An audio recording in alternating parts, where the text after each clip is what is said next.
What if I told you that your dog already knows you better than your best friend does?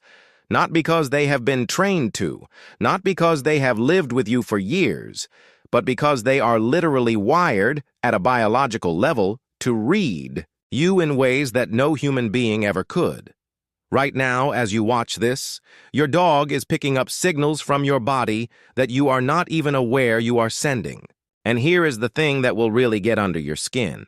Some of those signals are telling your dog things about you that you have never told anyone. Things you are hiding, things you do not even admit to yourself.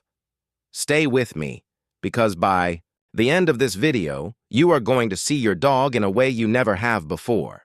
And honestly, it might change everything about how you treat them. Let us start with something that happened to a woman named Sarah. She had a golden retriever named Biscuit. Sweet dog, loving, calm, nothing unusual. But one Tuesday morning, Sarah woke up feeling completely fine. No symptoms, no stress, just a normal day. Except Biscuit would not leave her side. The dog kept pressing his nose against her left arm over and over again, sniffing the same spot. Sarah pushed him away. He came back. She pushed him away again. He came back again. 3 weeks later, Sarah was diagnosed with a benign cyst just beneath the skin of her left forearm, right where Biscuit had been sniffing. Now, before you chalk that up to coincidence, I need to tell you about the science, because what Biscuit was doing was not magic. It was not a fluke. It was one of 7 hidden signs that your dog understands you at a level that goes so far beyond simple companionship that most people, when they hear the full truth, feel genuinely stunned. Let us talk about the first sign. And this one is so subtle that most dog owners miss it completely. You have probably noticed that your dog sometimes just stares at you. Long, slow, steady eye contact. Most people think their dog is bored or wants food. And sometimes, sure, maybe they do. But there are moments, very specific moments, where that stare is something else entirely. Dog psychologists call it a social referencing gaze. What your dog is actually doing is reading your emotional state and using your face as a map to understand the world around them. They are not just looking at you, they are studying you, processing you, filing you away. Here is what makes this remarkable. Wolves, the ancestors of domestic dogs, do not do this. You can test a wolf and a dog in the same situation, put an impossible puzzle in front of both of them, and the wolf will keep trying to solve it on their own. The dog will stop, look at you, and wait for guidance. Scientists used to think this was just a sign of dependency, that dogs had lost the ability to think independently. But that is not what is happening. What is actually happening is far more sophisticated. Your dog has evolved over thousands of years to plug into your emotional frequency. They are not dependent on you. They are tuned to you. There is a difference, and that difference matters more than most people understand. But here is where it gets interesting. The gaze is not random. Your dog is not staring at you all the time. They are staring at you at specific moments, when something unusual happens, when a stranger approaches, when there is a strange sound.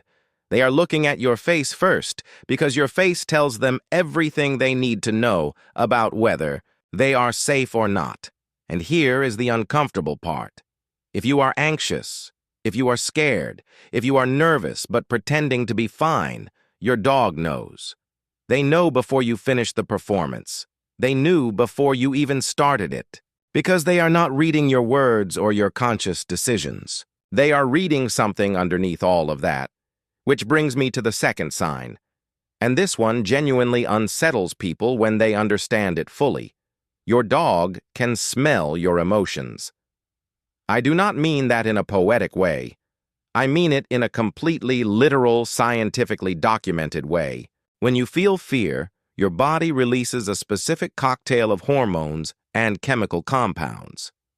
Cortisol, adrenaline, subtle changes in your sweat composition. To you, none of this is detectable. You cannot smell your own fear. But your dog, your Dog has a nose that is between 10,000 and 100,000 times more sensitive than yours. They are not just smelling the world differently than you are. They are experiencing a completely different dimension of reality that you do not even have access to. Researchers at the University of Naples conducted a study where they exposed dogs to human sweat samples collected during moments of happiness and moments of fear. The dogs who smelled the fear samples showed higher stress responses. Their heart rates went up. They sought more reassurance from their owners. The dogs who smelled the happiness samples were calmer, more exploratory, more playful. Think about what that means for a second. Your dog is not responding to what you say. They are not responding to how you look. They are responding to a chemical signal pouring off your body that you have absolutely no control over. You can smile, you can use a cheerful voice, you can act completely calm, and your dog will still know that something is wrong because your body is broadcasting it on a frequency you cannot turn off. Now, most dog owners, when they learn this, make a very specific mistake. And I want you to really pay attention here because this mistake is damaging your relationship with your dog right now, and you probably do not even know it. The mistake is this: when people are stressed or anxious, they often try to soothe their dog, thinking the dog is picking up on environmental cues. They pet the dog frantically. They talk in a high-pitched, reassuring voice. They say things like, "It is okay, it is okay." And what they are actually doing is confirming to the dog that something is very wrong. Because the chemical signal says danger, and then the frantic energy of the owner says danger, and so the dog concludes that yes, this is definitely a dangerous situation, you have just accidentally validated the threat. The correct approach is counterintuitive. When you are stressed and your dog is picking up on it, the most effective thing you can do is slow down. Breathe slowly. Deliberately soften your own body language, not for performance, but genuinely, because your dog will read the shift in your chemistry before you even consciously feel calmer. They will track the change in real time. And that is not a trick. That is a window into just how deeply they are wired into your emotional state. Let us talk about the third sign now. And this one is the one that people argue about the most. Your dog understands fairness. For a long time, the scientific community assumed that a sense of fairness was uniquely human, that the ability to recognize when something is unfair, to feel resentment about inequality, was tied to complex, abstract thinking that only humans possessed. Then a group of researchers at the University of Vienna ran an experiment. They trained dogs to give a paw on command. Then they had two dogs sit side by side and asked both of them to give a paw. One dog received a treat for doing it. The other dog received nothing. And here is what happened. The dog that received nothing started to refuse to give its paw. Not immediately, but after several rounds of watching the other dog get rewarded while they got nothing, they stopped. They turned away. Some showed clear signs of frustration. But that is not the most fascinating part. The most fascinating part is what happened when both dogs got nothing. When neither dog was rewarded, the unequal frustration almost disappeared. The dogs tolerated getting nothing far better when it was equal than when the other dog was getting something they were not. That is not a conditioned response. That is not survival instinct. That is a social awareness of inequality. Your dog is watching your behavior toward other dogs, toward other people, toward other animals, and they are registering whether it is fair or not. And their trust in you is being quietly shaped by every single one of those observations. Think about that the next time you give one dog a bigger treat than the other, or the next time you give a stranger's dog more attention than your own. Your dog is not just seeing it. They are feeling something about it, and that feeling is affecting how safe they feel with you. Now, I want to pause here because I know what some of you are thinking. You are thinking this is interesting, but maybe it is all just conditioned behavior. Maybe dogs have just learned to act in ways that get them rewards, and I understand that skepticism. It is a fair question. But here is the thing. If it were just conditioning, just learned behavior for rewards, then dogs would not do what they do in the fourth sign. And the fourth sign is the one that, when I first read the research on it, made me sit quietly for a long time. Your dog can tell when you are being deceived, and they will change their behavior toward the deceiver. Researchers at Kyoto University conducted a series of experiments where a person would show a dog a container with food in it. The dog would watch. Then the person would either reliably show the dog where the food was, or would mislead the dog, pointing toward an empty container. What the researchers found was that after being misled even once, the dogs would stop following that person's signals. They would not follow the pointing gesture. They would not trust the guidance. And then the researchers introduced a new person, someone the dog had never met. The dog would follow the new person's guidance readily, but they would not go back to trusting the one who had misled them. One betrayal. That is all it took. But here is what really matters. The dogs were not just protecting themselves from being deceived again. They were showing a social judgment. They were categorizing that person as untrustworthy. And once someone entered the untrustworthy category, the dog adjusted every interaction with them going forward. Not just the food-finding game, all of it. The body language shifted. The willingness to make eye contact shifted. The relaxation around that person disappeared. What does this mean for you? It means that every time you pretend to throw a ball and do not throw it, your dog is making a small note. Every time you call them with a cheerful voice and then do something unpleasant like give them a bath or clip their nails, they are filing that away. Your dog is building a trust score on you, and that trust score is affecting how freely they communicate with you, how much they rely on you, and how safe they feel in your presence. This is not just interesting trivia. This is the architecture of your entire relationship with your dog. Let us move into the fifth sign, and this is the one that tends to make people emotional when they fully understand it. Your dog grieves, and not in a simple, instinctive way. They grieve in a way that suggests they understand the permanent absence of someone they loved. There are thousands of documented cases of dogs waiting at doors, at graves, at spots where their deceased owners used to sit for weeks, months, sometimes years. The famous case of Hachiko, the Akita who waited at a train station in Tokyo every day for 9 years after his owner died, is the most well-known. But there are countless others. A dog in Argentina named Capitan, who found his owner's grave in a cemetery and stayed there, sleeping there every night for over a decade. Staff at the cemetery would try to take him home and he would return. Every time. For 11 years. Now some people say these dogs are just creatures of habit. They are just returning to familiar patterns. But that explanation falls apart under scrutiny. Because if it were just habit, the behavior would extinguish over time. Repeated behavior without reward stops. That is one of the most foundational principles of behavioral psychology. But Capitan did not stop. Hachiko did not stop. These dogs were not waiting for a reward. They were expressing something that goes beyond conditioning. And the most honest word for what they were expressing is love. But here is what the grief behavior also reveals. It reveals that your dog has a concept of you as a specific, irreplaceable individual, not just a food source, not just a source of stimulation. You, specifically, your smell, your sound, your presence in the world.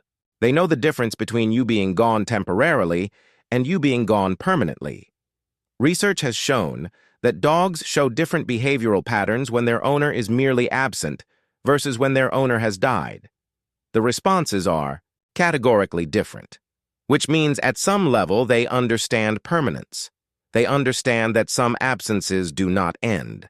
That is extraordinary, and it points directly to the sixth sign, which is one that most people experience but never correctly interpret. Your dog knows when you are coming home before you arrive. I know you have heard this before. You have probably noticed it yourself. Your family members report that your dog starts waiting by the door 15 minutes before you pull into the driveway, even when your schedule is irregular, even when you come home at random times. Researchers, most notably Rupert Sheldrake, have documented this phenomenon extensively. He filmed dogs at home while their owners were miles away and recorded the exact moment the owners decided to head home. The correlation between the owner's decision to return and the dog's change in behavior was striking and statistically significant. Now, the mainstream scientific community debates the mechanism behind this. Some say it is smell traveling ahead of you on the wind. Some say it is extremely subtle routines you follow before leaving work that the dog has learned to predict. But that is not the real reason.